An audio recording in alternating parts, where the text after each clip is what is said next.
رات کے 10 بجے ہیں۔ السلام علیکم، یہ ریڈیو پاکستان ہے۔ مجاہد خان سے خبریں سنیے۔ اہم خبروں کا خلاصہ۔ وزیر اعظم نے آج اسلام آباد میں پہلے گوگل آفس کا افتتاح کیا۔ نائب وزیر اعظم نے متعلقہ حکام کو گندم کی درآمد کا عمل شفاف انداز میں یقینی بنانے کی ہدایت کی ہے۔ وزیر اطلاعات نے کہا ہے کہ حکومت دہشت گردی، غلط معلومات اور پروپیگنڈے کی روک تھام کے لیے جامع اقدامات کر رہی ہے۔ FIH ہاکی ورلڈ کپ میں کل نیدرلینڈ میں پاکستان کا مقابلہ بھارت سے ہوگا۔ اور اب خبریں تفصیل کے ساتھ۔ وزیر اعظم محمد شہباز شریف نے پاکستان میں پہلے گوگل آفس کا افتتاح کیا ہے۔ وزیر اعظم گوگل کے نائب صدر ولسن وائٹ، امریکی ناظم الامور نتالی بیکر اور دیگر اہم شخصیات نے گوگل آفس کے افتتاح کی تختی کی مشترکہ طور پر نقاب کشائی کی۔ وزیر اعظم نے کہا کہ دفتر کا قیام ایک عظیم موقع اور طویل مدتی شراکت داری کی جانب ایک اہم پیش رفت ہے۔ وزیر اعظم نے گوگل کے نائب صدر ولسن ایل وائٹ کی قیادت میں آنے والے وفد کا خیر مقدم کرتے ہوئے کہا کہ پاکستان اور گوگل کے درمیان شراکت داری مزید فروغ پائے گی اور ڈیجیٹل شعبے میں تعاون کے نئے مواقع پیدا ہوں گے۔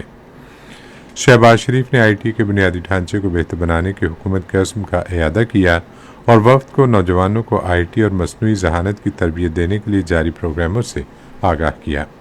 اس موقع پر گوگل کے نائب صدر ولسن وائٹ نے کہا کہ گوگل ایک دہائی سے زائد عرصے سے پاکستان میں سرمایہ کاری کر رہا ہے۔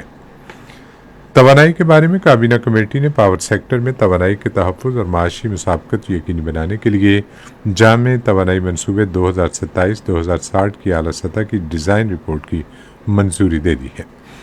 یہ منظوری آج اسلام آباد میں وزیر اعظم محمد شہباز شریف کی زیر صدارت توانائی سے متعلق کابینہ کمیٹی کے اجلاس میں دی گئی۔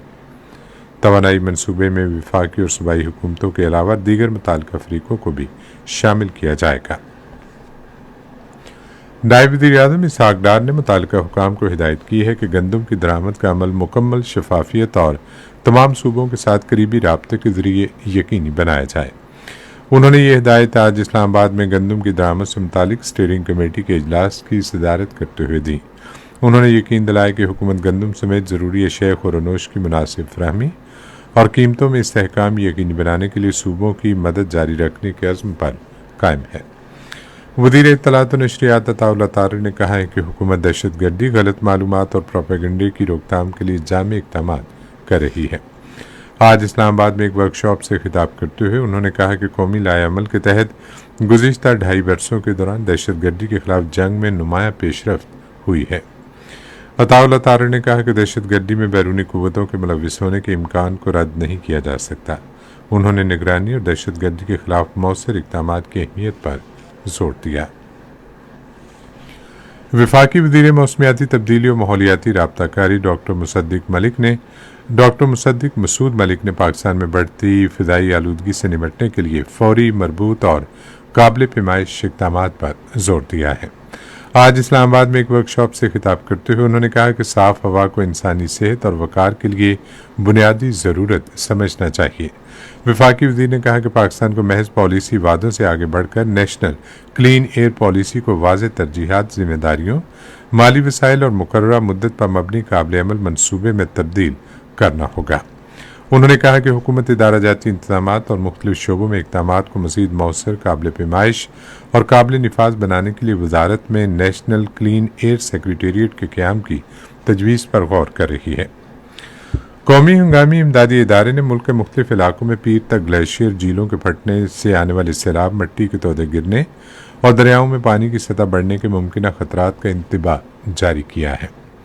انتباہ کے مطابق گلگت بلتستان، خیبر پختونخوا اور آزاد جموں کشمیر کے حساس پہاڑی علاقوں میں گلیشیئر اور برف پگھلنے، درجہ حرارت میں اضافے اور مانسون بارشوں کے باعث اچانک سیلاب اور ملبے کے بہاؤ کا خطرہ ہے۔